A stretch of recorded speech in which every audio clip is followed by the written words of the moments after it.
Deb Schaefer. I'm an organizer with Communication Workers of America, and we're here today for an informational picket to tax the rich and staff our hospitals and address the need for safe staffing in New York State. First, I'd like to introduce Deb Arnett. She's the president of Communication Workers Local 1133, and she's an RN at Kenmore Mercy Hospital.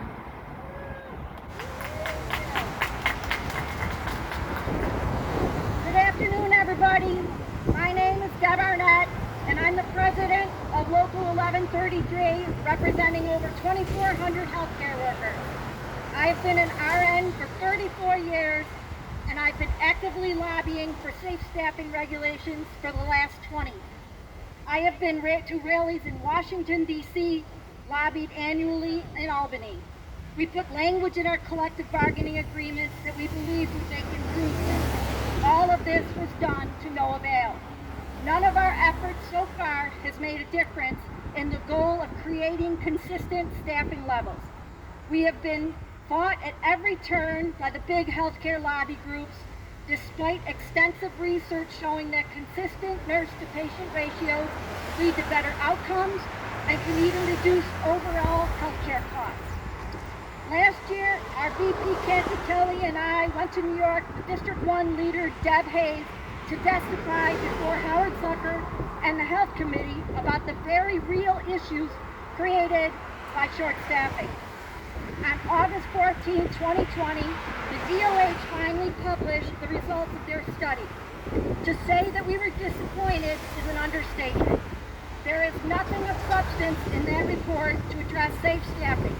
It offers no constructive next steps, and it ignores the daily reality of healthcare workers and patients. In response, NYSDA and CWA decided to put together staffing rallies across the state to bring attention to this urgent issue. The COVID-19 pandemic has made us all painfully aware of the deficits in our healthcare system and that adequate staffing levels are urgently needed in New York State. An in-depth report of the New York Times found that during the peak of COVID-19, the mortality rate at underfunded, understaffed hospitals in New York City were 3 times higher than well-funded, well-staffed hospitals. An essential worker, who put our lives on the line to care for New Yorkers throughout the pandemic, we understand in a deeply personal way the impact short staffing can have. We need safe staffing now, especially if a second wave comes during the next flu season. We call on our elected officials to push for staffing legislation. This is about the health and safety of our families, our friends, and our neighbors, as well as the dignity of every person. We know that the economy has crashed and hospitals have lost significant revenue, but the 118 billionaires in New York have increased their wealth significantly, gaining $77 billion in wealth since mid-March. We support our legislative leaders and their commitment to act on our behalf. We believe that New York can raise revenues by asking the very wealthiest among us to pay their fair share and make massive investments in our hospitals, which will improve the health and welfare of every citizen. There are as many lessons to be learned from COVID-19 and how we handled the crisis. I saw the very best of our members, and I'm so very proud of each and every one of them. People from every job description stepped up to the plate to help. Nurses, nurses' aides, therapists, techs, clerical workers, as well as dietary and environmental services, all pitched in as a team to care for the patients in need. When St. Joe's needed to be staffed as a new COVID center, our members volunteered to go over there and work, despite the risk to themselves and fears of the unknown. Every member of CWA Local 1133 acted in the best interests in our community, and I am proud of the work we did. We stand here today asking no less from our elected officials. We urge our legislative leaders to step up to the plate and get safe staffing legislation passed. Thank you.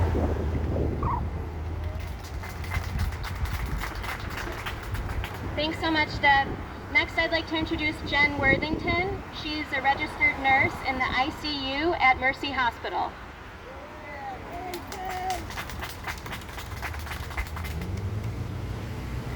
Hi, my name is Jennifer Worthington, and I'm speaking on behalf of the ICU staff.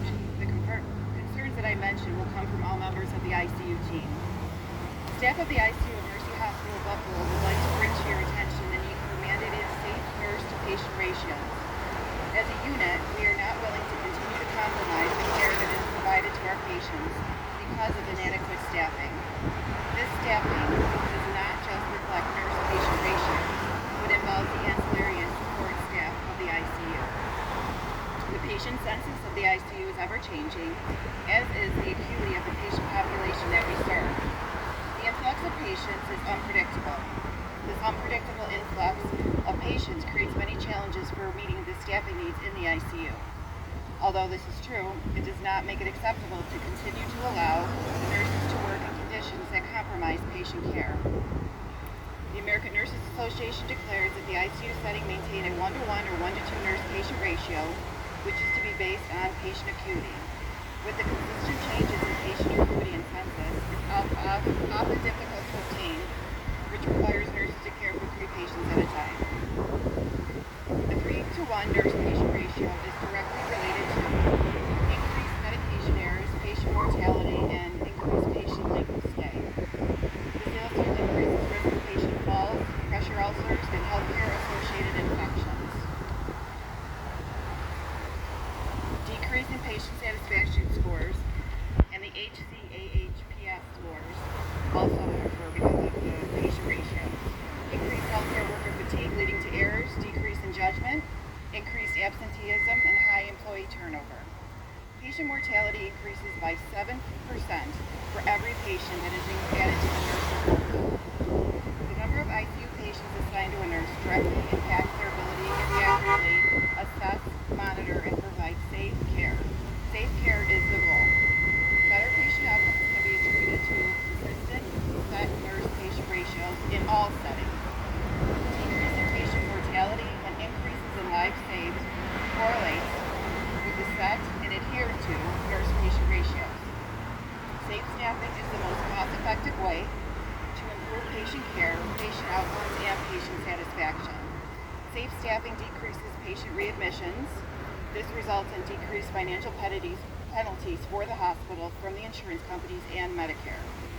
When set safe nurse-patient ratios are in place, employee retention is increased. This is another area of cost saving for the hospital. Issues that result from safe staffing ratios consist of inability to take lunches or breaks, especially this is true when nurses have 3 patients. This scenario requires another nurse to watch up to 6 ICU patients at one time. This is also the case when ICU nurses need to take their patients to CAT scan, MRI, or other lengthy tests and procedures. Nurses often must change assignments during their shift. This is usually related to changes in patient acuity and the layout of the ICU and frequent changes in the census. Abrupt changes in patient assignments increases the possibility for errors and decreases continuity of care that patients deserve. This contributes to a decrease in patient satisfaction as well as the satisfaction of nurses. We have made great strides in preventing skin breakdown over the past year, and ICU has decreased skin breakdown by 20%, which can be attributed to an increase in the number of specialty services that were made available to us. There has been an increase in critical care floats, providing some additional resources, and this is appreciated, but there are not enough. ICU nurses are still being tripled on a regular basis. The ITA per patient ratio based on the current grid is not adequate. The acuity and total care required, utilizing evidence-based practices, is often difficult to achieve when nurses do not have additional hands necessary. When ITAs are utilized as a 1-to-1 sitter, they are counted as staff based on our grid. This leaves the ICU nurses without the additional help they need.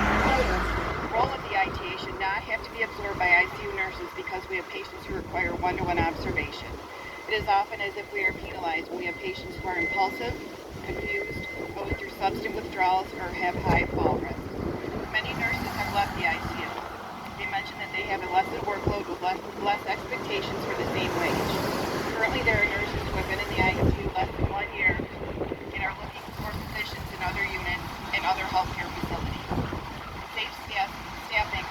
prevents nursing assistants, and ITAs from unnecessary injury. This is because it takes longer to use lift equipment and/or find an extra pair of hands to assist with transfers in care. Having additional ancillary help would be beneficial to the ICU. Utilizing nurses' aides to help with direct patient care will alleviate the need to pull nurses away from their assignments to help me care for mine. A resource nurse who can pass meds and assist with nursing tasks would be helpful, but this does not mean that a patient-nurse ratio does not need to be established. Having a resource nurse for the ICU can also help to alleviate some of the pressures and the unpredictable census increases. This could be a non-critical care RN. Part of working as a nurse is to provide the best possible evidence-based care and practices and the set standards of care by professional guidelines. Catholic Health's mission statement includes excellence, reverence, and justice. The care that myself and my coworkers provide should align with these values. Taking care of 3 critically ill patients has grossly limited my ability and the ability of my coworkers to provide nursing care that is of good quality, safe, and efficient. Safe nurse-to-patient ratios is essential for nurses to continue to provide care that sets nurses apart from the other healthcare professionals. Thank you. Thank you, Jen.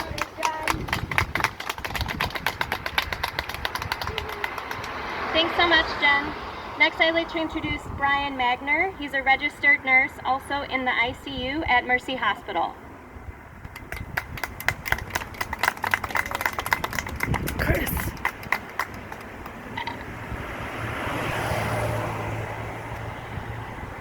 Good afternoon. First, I'd like to thank CWA and the New York State Nurses Association for giving me the opportunity to speak today. Nurse and ancillary staffing is a very important topic and has been needed to address for many years now. With the recent release of the Department of Health report, a new opportunity has arisen to address this issue. First of all, I'd like to touch on the point the Department of Health report made regarding new nurses not graduating with the required baccalaureate degree. This law was enacted by New York State 8 years ago, which requires all new nurses graduating to obtain their bachelor's degree within 10 years of graduation. A big part of the reason for enacting this law, from what I understand, was peer-reviewed research that shows lower morbidity and mortality associated with baccalaureate-educated nurses. Well, it has been my experience that there are many excellent associate degree nurses that I personally would trust with my care. As a nurse, we are told that peer-reviewed research is the gold standard when doing research and reading articles. That being said, why will the state not pass a bill requiring mandated levels of staffing? It is not only shown to improve morbidity and mortality in patients, but it helps prevent burnout among healthcare workers. The Department of Health report shows a nursing shortage in the coming years, even we are graduating more nurses than ever. We need to retain these nurses as well as other healthcare staff by not having them want to leave their jobs after only a few years because the job is too physically and emotionally taxing due to not having proper staffing levels. When I was in nursing school, the adage was that nurses eat their young. This is not the case anymore. Personally, I can't speak that it ever was. We want new nurses to succeed, thrive, and be happy in their job because we are tired of constantly having to train new nurses because of the amount of turnover from not having adequate staff. And we are stressed from having to work short staff because of staffing grids that look at reimbursement from insurance companies and Medicaid rather than what is best for the patient and patient outcomes. To our lawmakers, I imagine there are challenges that come with every bill that is passed into law. This particular issue is probably especially difficult because there would be no way for you to experience how short staffing affects patients and staff. If any of you were to unfortunately require a stay at any local hospital, management would make it known you were a VIP and the nurse assigned to your care would have a lighter assignment to make sure that you were well taken care of. I am in no way trying to place blame in this made-up instance. I am, however, pleading with you to make safe staffing ratios mandated so that all nurses, nursing assistants, respiratory therapists, radiology techs, and all the other staff that goes into making a VIP stay possible for all of our patients. Thank you for your time. What do we want? Safe staffing. When do we want it? Now. What do we want? Safe staffing. When do we want it? Now. What do we want? Safe staffing. When do we want it? Now. What do we want? Safe staffing. When do we want it? Now. When I say safe, you say staffing. Safe. Staffing. Safe. Staffing. Staffing. Safe. Staffing. What do we want? Safe staffing. When do we want it? Now. What do we want? Safe staffing. When do we want it? Now. What do we want? Safe staffing. When do we want it? Now. What do we want? Safe staffing. When do we want it? Now. What do we want? Safe staffing. When do we want it? Now. What do we want? Safe staffing. When do we want it? Now. What do we want? Safe staffing. When do we want it? Now. What do we want? Safe staffing. When do we want it? Now.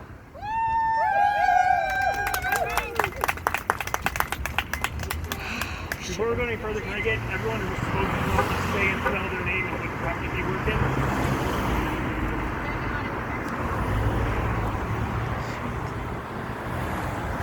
It's Deborah Arnett, D-E-B-O-R-A-H, last name Arnett, A-R-N-E-T. I'm a registered nurse. I work at Kemper Mercy in the Perry Operative Float Pool, and I'm the president of Local 1130.